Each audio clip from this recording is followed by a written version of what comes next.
So many people are at risk of developing dry eye symptoms, dry eye disease. About a third, as I've already mentioned, is at risk. When we get older, we produce less tears. And you don't need to be an old person to have dry eye problems. Even young people can suffer from dry eye problems. Let's think, for example, about the age group between 20 to 40 years of age. Many people in this age group prefer to wear contact lenses rather than spectacles.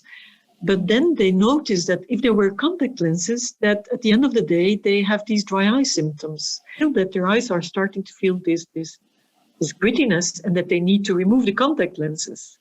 And they ask me, why don't I have this problem in the weekends? And in the weekend, they're not behind the computer all the time. As a woman, you're at risk even more because hormonal changes. If you're pregnant, pregnancy, at certain moments, your hormones go back to normal and your dry eye problem can disappear again. But when you go through menopause, then the hormonal changes are permanent. And then you can have even worse dry eyes than the men typically have.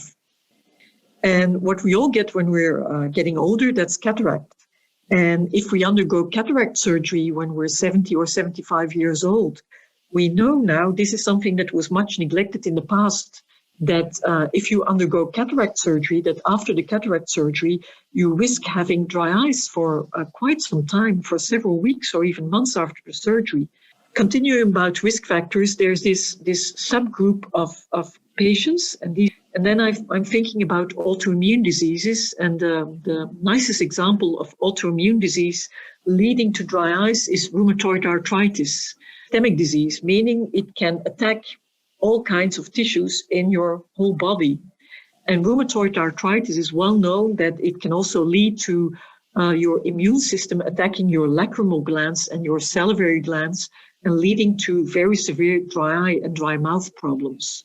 But there are a lot of medications that as side effects can aggravate dry eyes.